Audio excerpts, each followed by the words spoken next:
you've been in a car accident in New York, the most important move you can make right now isn't calling a lawyer, it's seeing a doctor.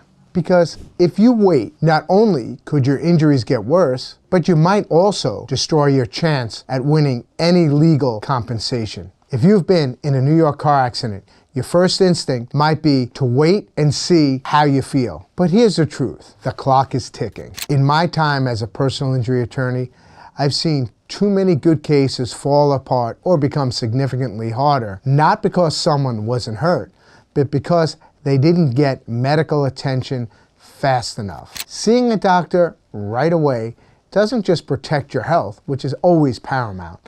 It legally connects your injuries to the crash. Wait too long and insurance companies will use that delay against you. It's enough you've been hurt. Now you want them to use your delay in seeking medical treatment against you? That's just not fair. In this video, I'll show you exactly when to get checked out, what to say to the doctor, and how this one step could make or break your entire case. I'm Brett Harrison, and today I want to talk to you about one of the most urgent steps you should take after a car accident. And what is that? Seeing a doctor, and seeing one right away. This might sound obvious, but getting medical attention as soon as possible after a car crash is crucial for two reasons: your health and your legal rights. And believe me, I know it's not easy trying to get an appointment with a doctor or seeking medical help right away, but it's in your best interest, both health-wise and for your legal rights. First, your health. Some injuries from car accidents, like concussions, internal injuries, or whiplash, might not show severe symptoms right away. Adrenaline and shock can mask pain at the scene. A doctor's examination can catch these hidden injuries early, preventing minor issues from becoming major ones. Remember, your medical professionals are trained to look for certain injuries after a car accident. Now, beyond protecting your health, let's talk about the legal side, which is my specialty. From a legal perspective, delaying medical care can seriously complicate any personal injury claim you might later file. Insurance companies, you know what they do. They love to see gaps or delays in treatment. They live for this. Why? Because it gives them an opening to argue, their injuries aren't that serious, or they might not be related to this accident at all. Don't let them be able to do that to you. If you didn't feel hurt enough to see a doctor soon, an insurer might say, see, they must not have been very hurt, or even suggest that something else probably caused your injuries after the accident. In other words, prompt medical attention makes a difference. It creates a clear, documented link between the crash and your injuries, while a delay creates doubt. So, when should you see a doctor? Ideally, immediately, the same day as the accident, or right from the scene. Go to the emergency room. If that's not possible, within 24 to 72 hours is the general advice that I would give. In fact, insurance adjusters typically expect you to have a doctor's visit basically within 24 to 72 hours of a crash. Coming from experience, I tell my clients, if you're feeling even the slightest pain or discomfort, get checked out right away and make sure it's all documented. Not only does this protect your well-being, but it also generates medical records that can serve as key evidence if you pursue a claim. Remember, you can always decline further treatment if you're truly fine. And let's hope you are truly fine. But if you wait too long to even get an initial checkup, you can't go back in time to create those early medical records. Let's break down the 4 most important reasons why seeing a doctor promptly protects your legal claim. Number 1, documentation of injuries.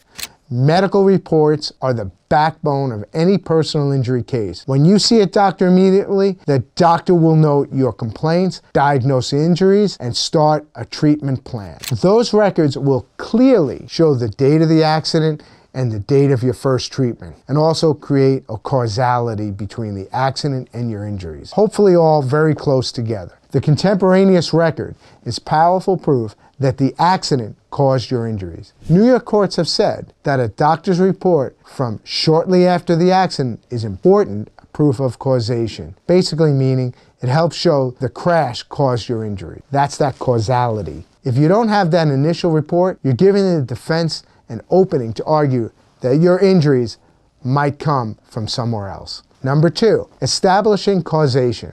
Causation basically means connecting the dots between the accident and your injuries. You could have a very serious injury, but if you can't tie it to the accident, you won't recover compensation for it. So, seeing a doctor and mentioning I was in a car accident and how the accident occurred and how you were feeling, and now my neck hurts, gets that cause and effect into your medical records immediately. Later on, if you end up in court or settlement talks, we can point to those records and say, hey, look, just one day after that crash, here are the injuries noted by a doctor. That makes it much harder for the insurance company to claim your neck pain came from lifting boxes a week later or that it was a pre-existing conditions. Essentially, prompt treatment cuts off their BS arguments about alternative causes as to why you have pain in your neck or whatever body part. As one New York court put it, a timely doctor's report linking the injury to the accident is critically important to prove the accident caused your injuries. Now, tip 3, showing seriousness of injury. In New York, you want to sue an at-fault driver for pain and suffering damages. You have to show that you suffered a serious injury. Now, we'll talk more about what counts as a serious in a moment. If you never saw a doctor, or if you only sporadically got treated, it signals that maybe your injuries weren't serious. Prompt and consistent medical care shows that you were in enough pain to actively seek treatment, which supports the claim that your injury was indeed serious. Conversely, if you try to, tough it out for weeks with no treatment, a jury might wonder if your injury was as bad as you say. Because they may say, well, if he was that injured, he would have sought treatment. He would have made the time, or she would have made the time to go to the doctor. Nobody likes to live in pain is the way most jurors and most insurance companies think. So 4, protecting no-fault benefits. New York is a no-fault insurance state for car accidents. This means the insurance of the vehicle that you occupied, we call it the host vehicle, at the time of your accidents through personal injury protection, or we call it PIP, will pay your medical bills, your lost wages, up to a certain limits, regardless of who is at fault. But to use those benefits, you have to file a no-fault claim within 30 days of the accident. And you must have medical documentation for your injuries. If you don't see any doctor, you may have trouble getting medical bills covered because why? You haven't documented that the accident caused an injury. And they're only going to pay for what's causally related, your company, for no-fault benefits. Seeing a doctor promptly ensures that your treatment is on record and bills can be submitted in timely fashion to the insurance company without issues. It's both a health move and a financial one. You're making sure your medical expenses get paid under no fault. And as a side note, failing to meet no-fault deadlines can even harm your ability to claim other damages later. The bottom line is prompt medical care does double duty. It helps you physically and creates the evidence we need legally. I often tell clients, if you don't take care of your injuries, you're not taking care of your case. Now, let's talk a bit more about that term I mentioned, serious injury. It's a key concept in New York car accident cases. New York law doesn't let you sue for every bump and bruise after an accident. Minor injuries are typically handled by that no-fault insurance I just mentioned, which covers medical bills and lost wages. To step outside the no-fault system and file a lawsuit for pain and suffering against the at-fault driver, you need to prove you suffered a serious injury as defined by New York insurance law, section 5102D. Now, what exactly is a serious injury? The law provides a list of categories. In plain English, it includes things like death, of course, the most serious of outcomes, dismemberment, losing a limb or body part, significant disfigurement, for example, a significant scar or visible disfigurement, fractures, any broken bone is automatically deemed a serious under the law, loss of a fetus if a pregnant woman miscarries due to the accident, permanent loss of use of a body, organ, member, function, or system, meaning permanently. You can't use some part of your body or bodily system.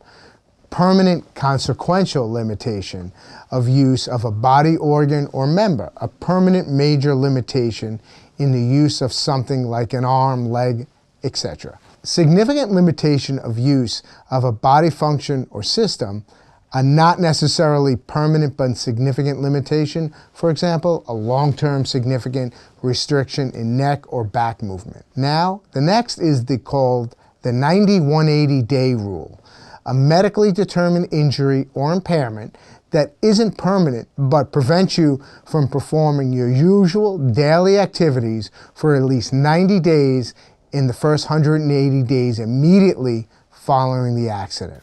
This is basically a 6-month window after the accident where you were seriously incapacitated for at least a total of 3 months. Those last few categories, permanent consequential limitation, significant limitation, the 90-180 day impairment, are often where the legal fights happen because they're a bit vague and insurers often argue the injury doesn't meet those thresholds.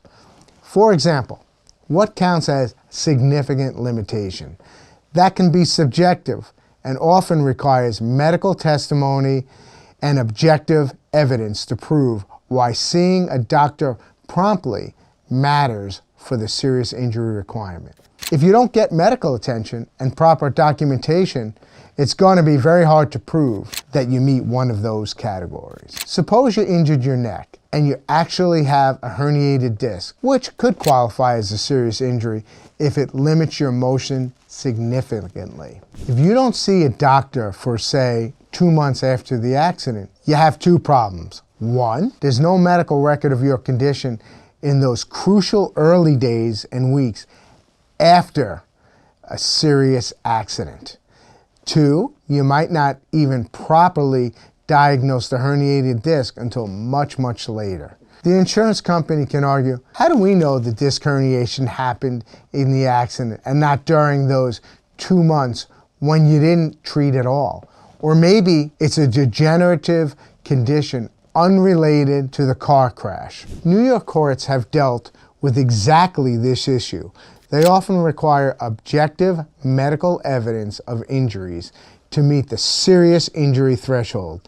Things like x-rays, MRIs, doctor's examinations showing limited range of motion, and other things, the other types of tests. If all you have is your word saying, I was in pain and it hurt a lot, well, you didn't seek medical treatment or get any tests done, that subjective complaint alone doesn't carry much weight. Usually, it's not enough. The sooner you get examined, the sooner you can get those objective findings documented. For instance, an MRI might show a herniated disc or a torn ligament. An X-ray might show a fracture. These are just examples of some objective tests that can assist your claim. Even if nothing shows up on imaging, a doctor's observations and their notes of your limited movement or neurological symptoms can count as objective evidence, especially if noted after the accident. Another aspect is the 90-180 day category, the one about being unable to do daily activities for 90 days. This often requires a doctor to say you were disabled or partially disabled for that period. Remember, everybody's daily activities can be different, even as it affects their job. If you never saw a doctor during the first 180 days, how will you prove you actually couldn't do your normal activities? This is quite an uphill battle, but don't make it harder on yourself. Usually, people get doctor's notes for missing work or medical instructions to restrict activities. No doctor visit means no documentation that you were told to rest or that you physically couldn't work or do your usual routine. So again, prompt treatment not only helps your health, but creates records needed to meet the legal definitions of serious injury when applicable. To really make this point, let's look at a real New York case that illustrates the risks of delaying treatment. The case is Pommels v. Perez, decided by the New York Court of Appeals, the highest court in New York, in 2005. And it's still good law today. I remember when this came out. It was a big deal for us injury lawyers because it underscored how a gap in medical treatment can derail a case. Anthony Pommels, the plaintiff, was involved in a car accident. Initially, he did the right thing. He went to physical therapy for about 6 months after the crash, but after that, he stopped treatment entirely for over 3 years. During that gap, he actually had a kidney surgery that was unrelated, obviously, to this accident. After those 3 years, with no accident-related treatment, he tried to resume treatment and then went ahead and filed a lawsuit claiming he had serious injuries from this crash. He said he had limited use of his body and that his daily life was heavily affected. So, not surprisingly, the defense lawyers pounced on the gap in treatment and that intervening medical issue. They essentially argued injuries weren't that serious. Look, he stopped treating for years, so either he got better and he also had a kidney condition in the meantime, which could be the causing some of his problems. Therefore, he hasn't proven that any serious injuries he has was caused by the accidents. That was their argument. What did the court say?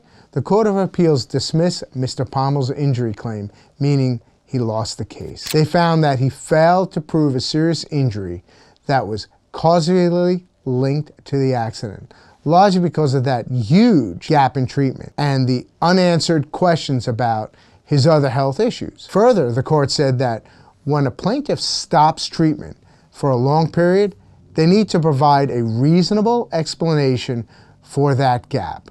Pommels had no good explanation. He just stopped going to the doctor.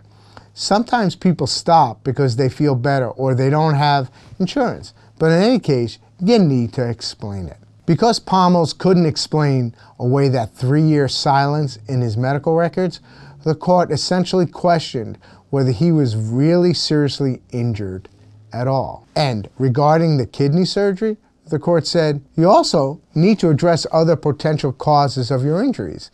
In this case, his kidney condition, and he didn't do that either. The case highlights 3 important points for accident victims. 1, continuous treatment. If you stop treatment for a significant time without good reason, it can severely weaken your case. The legal system might assume you recovered or that you didn't really need treatment because the injury, well, it wasn't that serious. Even if you felt okay for a while and then the pain came back, the gap creates doubt.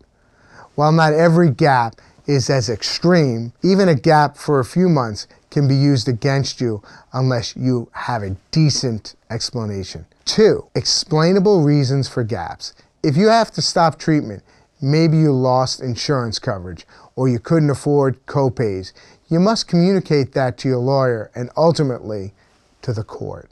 New York courts now recognize certain excuses as valid. For example, if your no-fault insurance or health benefits stopped paying, and that's why you ceased treatment, that can be a reasonable explanation. It's become accepted that lack of insurance or money can cause a gap in treatment if you can demonstrate that was the reason. But you have to prove that reason, often by testifying or providing documentation that say your insurance benefits ran out. Obviously, this creates an uphill battle, a battle that you don't necessarily want to have to take on, but it becomes necessary sometimes. In Mr. Pommels' situation, he didn't give any explanation for years of no doctor visits, which really hurt his credibility and his ability to prove the injury was ongoing. Number 3, pre-existing or intervening condition. If you have other medical conditions or injuries around the same time, you have to differentiate them from your accident injuries. In Pommels, his unrelated kidney problem muddled the waters. The court noted that he didn't present evidence to distinguish which symptoms were from the car accidents and which might be from the kidney issues. This is a reminder that if you have any prior injuries or later injuries, you should be upfront and work with your doctors and your lawyer to clearly tie specific symptoms to the accident. Seeing the doctors promptly after the crash and consistently can help make that clear record. If you don't, the defense might successfully argue Your problems aren't from your car accident, they're from that other thing that you went through. In plain terms, Palmos v. Perez teaches the accident victims, don't give the insurance company silence. If you're hurt, get treated and keep up with it, or at least explain why you couldn't. A gap in your medical story? You know what? That can become a gap in your legal case that's harder to fill later, and this could affect greatly your settlement, or even if you get a settlement at all. The importance of prompt documentation. This is insights from another case in New York, Pearl v. Mayer. Now, let's look at another influential case, Pearl v. Mayer, decided by the Court of Appeals in 2011. This case, in some ways, was good news for the plaintiffs because, you know what, it pushed back against some overly harsh requirements that had been developing in the courts. But it still reinforces how important it is to get medical documentation early after an accident. Before Pearl, some courts were dismissing cases if the injured person didn't have an immediate quantitative measurement of their limitation right after the accident. For example, if you hurt your neck, some courts expected to see a doctor's report within days of the accident saying something like, patient has 50% reduced range of motion in the neck. If such a measurement wasn't done contemporaneously, or at the time, those courts might throw the case out later, thinking the injury wasn't proven. This was a pretty tough standard because not every injured person knows to run to a doctor who will do a goniometer measurements or detailed reports immediately. Many doctors initially just focus on treatment, which is what we want them to do, just focus on the treatment. The Pearl v. Mayer decision changed that, thankfully. The Court of Appeals explicitly held that an accident victim doesn't need to prove quantitative measurements of range of motion immediately after the accident to prove a serious injury. What does that all mean? In other words, you won't be penalized for not having a super detailed medical exam on day one. The court recognized that it would be perverse to require injured people to hunt down a litigation-savvy doctor right away instead of just getting appropriate medical treatment. They said a case shouldn't be lost just legal because the first doctor was more concerned with healing than writing a perfect legal report. This was a common sense win for injured people. Focus on getting better and you can still prove your injuries later with competent medical evidence. However, and this is crucial, the Pearl case didn't throw common sense out the window. The Court of Appeals also made it clear that while you don't need those immediate numerical measurements, a contemporaneous medical exam or report is still very important to show causation. In fact, Pearl emphasized that having a doctor examine you shortly after the accident and record your injuries provides key evidence linking your injury to the accident. So, Pearl v. Mayer essentially says, see a doctor promptly, but don't worry if they don't break out a protractor to measure your elbow's angle on the first visit, as long as you have that early medical documentation stating you were injured, and as long as your doctor, even later, in follow-up visits, can provide objective findings of limitation or injury. You can still meet the serious injury threshold. The decision was trying to be fair, letting genuine cases proceed even if the initial records weren't exhaustive, but not giving a pass to people who never saw a doctor for weeks or months. Another point addressed in Pearl and related cases is the concept of explaining gaps in treatment, which we touched on earlier. By 2011, and in cases after Pearl, New York courts had come to accept that if a plaintiff had a gap in treatment due to not having insurance or because their no-fault benefits ran out, that could be a valid explanation for stopping treatment. For instance, if you were getting physical therapy and your no-fault insurer suddenly denies further coverage and you simply cannot afford out of pocket, courts won't automatically throw out your case for that gap, as long as you can later explain that's why you stopped. In one case, the plaintiff's treatment stopped when no-fault benefits ended, and he testified that he could no longer afford treatment. The court accepted the excuse as sufficient. The key is to make the reason clear.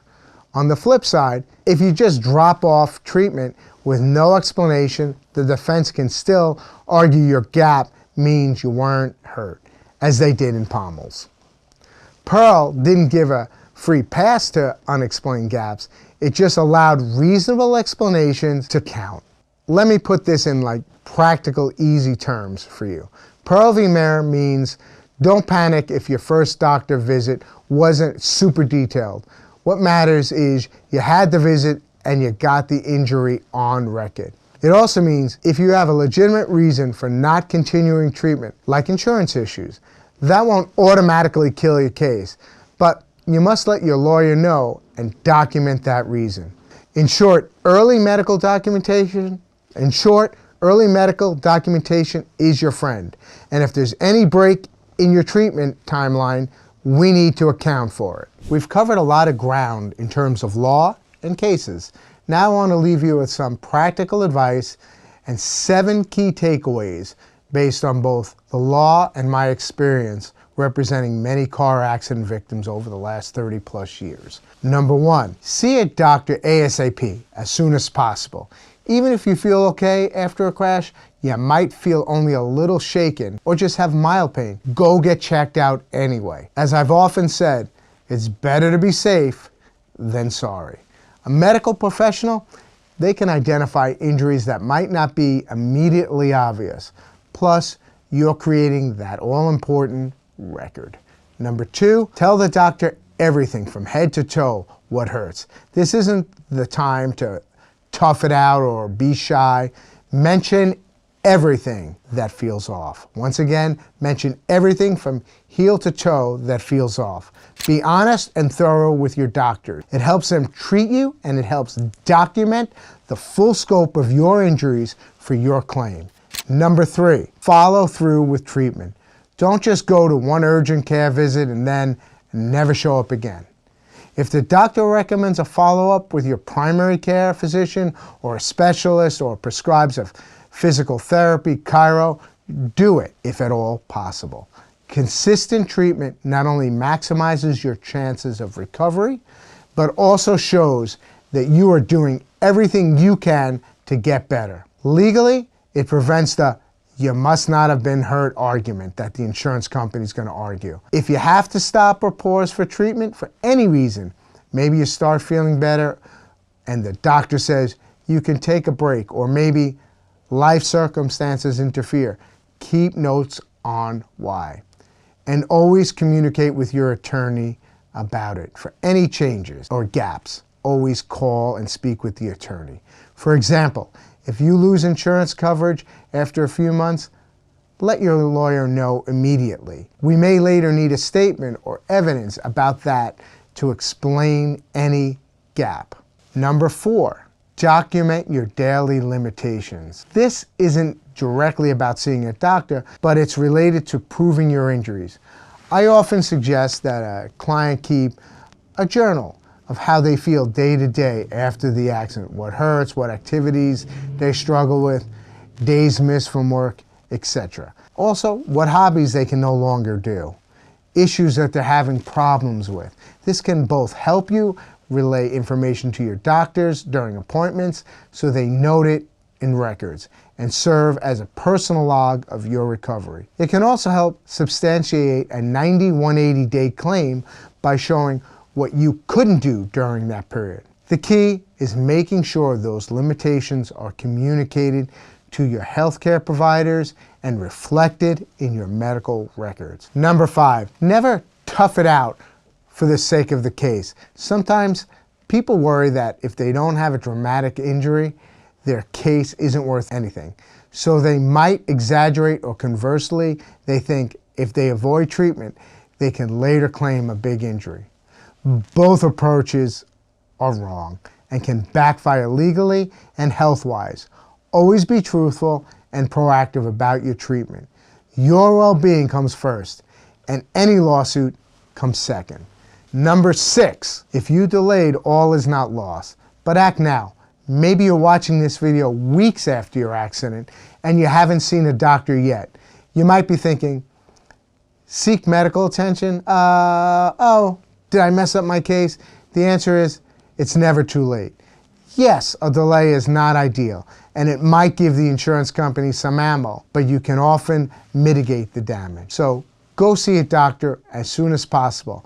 Explain what happened, and make sure to mention any symptoms you've had since the accident, even if they started mild or came on gradually. Many times I've seen people who felt fine immediately after the accident, but developed pain a few days later. That's actually common. If that's you, be sure to tell the doctor, I was in a car accident on X date. I didn't feel much pain at first, but over the last few days, weeks, I've been having XYZ symptoms. The doctor can then assess whether those symptoms are consistent with an accident injury and note it and write it down. You should also be prepared for the insurance company to question the delay. This is where a good attorney will help explain the situation to them. To wrap it up, when should you see a doctor after a car accident in New York? The answer, an emphatic immediately. As soon as you can, ideally within a day or two at most. Not only because your health might depend on it, but because your legal rights definitely do. Remember, after an accident, your priorities should be health first, legal protection second, and luckily, seeing a doctor promptly serves you both. Don't let concerns about cost stop you. No-fault insurance in New York is there to cover your initial medical bills. And if you're worried you're making a fuss over nothing, let a medical and legal professional be the judge of that. It can only help you to have that checkup and create a record. So, in summary, always err on the side of caution and get medical attention right away. Your body will thank you, and if you pursue a claim, your case will thank you. As an attorney, I can help with the legal heavy lifting, but I need your help by taking care of that first crucial step. Thank you for listening. If you've been in an accident, take care of yourself, seek medical attention, and that will help protect your rights. This is Brett Harrison, and I hope you found this information helpful. If you did find this helpful, please consider sharing it with others. It might help someone else avoid a costly mistake after a car crash. Stay healthy and drive safely. This is Brett Harrison, and we've been discussing just when you should seek medical attention after being involved in an auto accident. But do you know how to get paid a big settlement in New York if you've experienced neck or back injuries in a car accident? Click on the next video where I break it all down for you here.